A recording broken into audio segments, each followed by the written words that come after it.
So I know you guys have heard of poetry slams, but tonight you're going to witness a very special event.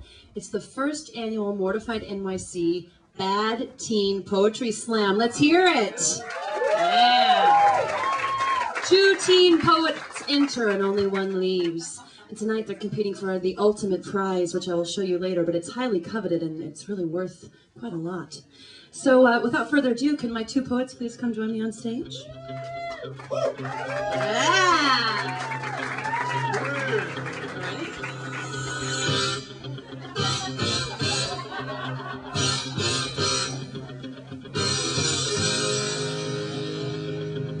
Light? Yeah.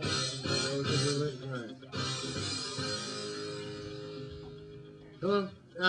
So my name is David, and I think the following is sort of an example of something we've discovered. We've been doing this project, Mortified, across the country for many years, and one of the sort of recurring themes that we notice in people's lives is this need for us all to fit in, and generally failing at that attempt.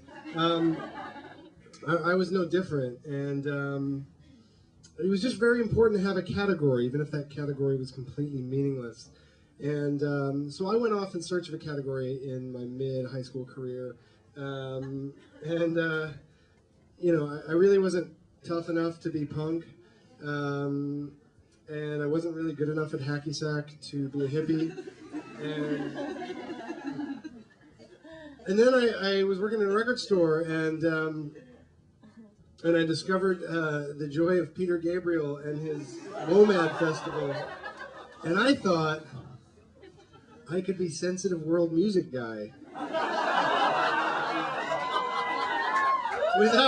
without anybody really needing to know what that means, or it was really in my head. I was like, this is what I'll be, and then people will know that. No one. There's a girl actually here from my high school, and she would in no way have ever pegged me as that. So the following poem is it's about a subject matter that I knew nothing about at all. I have no musical talents, and yet somehow I decided to write about it. And it's sort of an example of what happens when you let out your emotions for something that should never, ever, ever, ever have any emotions ascribed to it. So I guess know that while other kids were writing, I don't know, fan letters to rock stars, I was writing, when they were 15, I decided to write a poem to someone I made up, and if that weren't lame enough, I decided to write that about bagpipers. It's true. So, it's called "'Twas in the Bagpipes." I'll do my best to read it straight.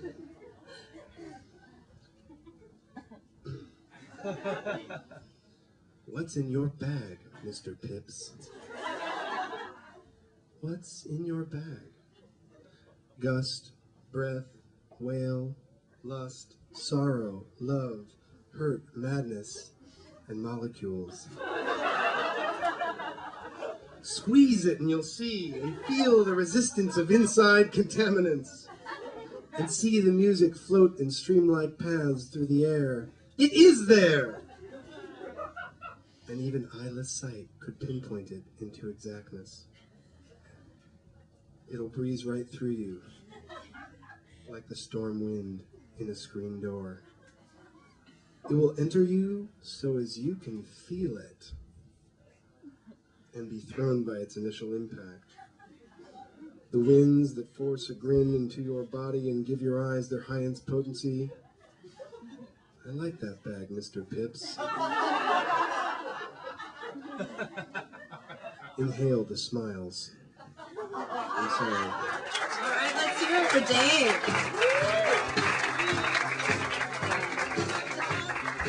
You're up, lady. Let's hear it. Well, like Dave, I was inspired by a musician, but my musician was Prince. I never wrote out the words to, you, or for like 5 years, and this is a poem that I wrote for my 18th birthday. I am 18. I have made the scene. Does anyone really care? Does anyone know I'm there? I know of sweet memories and of weird tales. I have some knowledge. I'm up here at college. Isn't that swell? The best hotels wouldn't sweet me. Did I make a pun? So sue me. Or wish me a happy birthday, because that's all I really need. Anything more would exceed the limit. Hey, I'm with it. Nichelle, my belle of the ball. She is the prettiest thing of all. Dang. She walks with a plum, never sucks her thumb or crawls. She ain't no baby. She will never be his or mine. She is herself. She can be a flirt. Her smile is vicious. Her eyes are fatal. And her navel, well, that's just something you'll have to believe. But she can be shy, a demure little princess, and a bitch, not a witch. She can be mean. She can swear like a sailor and then laugh in your face. She can be a friend, sweet, nice, and kind. After all, she's me, not at all simple.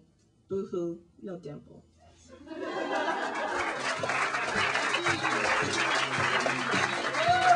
And here we go, everybody.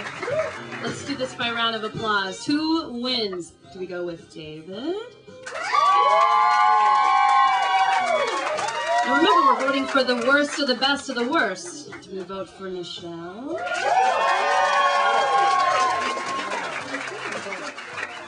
I think you get it, Nichelle.